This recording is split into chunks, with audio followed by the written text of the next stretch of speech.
New tonight, students at the University of Denver are camping in the rain on Carnegie Green. This is one of many free Palestine movements across the country. And protesters met with university leaders today and say their demands were not met. Denver 7's Colette Bordelon is live on campus tonight. And Colette, protesters tell you they will stay until they feel progress has been made. That's their plan, Jacqueline. And today they met with university leadership to discuss one of their primary goals. That's disclosure, disclosing any investments the university may have within Israel or companies they work with that operate within Israel. But the university tells me it's really not part of their practice to ask companies about any other affiliations outside of that DU agreement. So it seems like these protesters may be here a while. At the University of Denver.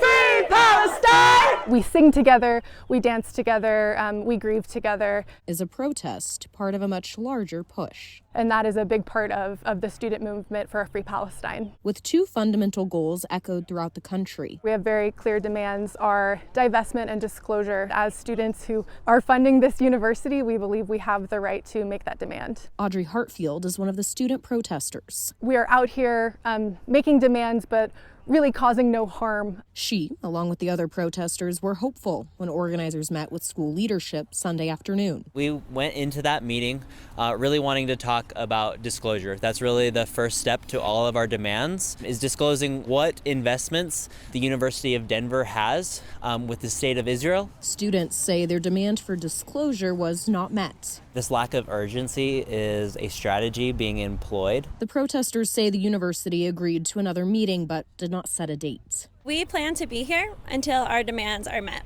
We will sit here and fight. In a statement, a DU spokesperson says, from the beginning, we expressed an interest in listening to encampment participants and counter-protest participants. On Friday, we met successfully with a contingency of Jewish students. Unfortunately, encampment participants declined our original invitation, but we were glad to be able to meet with them today. Protesters don't feel their conversation was productive. People try to make this issue complex when, as our colleague said before in the meeting, it's actually quite simple. This is a genocide. With those in the camp refusing to give up. When the most marginalized of our global community are free, truly free, then we all are free. Those with DU say they've been doing everything they can to keep their 12,000 students safe throughout this whole process and through the end of the school year. They say they're evaluating everything on an hour-by-hour basis. This semester doesn't end until the second week of June. Live in Denver, Colette Bordelon, Denver 7. A lot going on there. Thank you, Colette.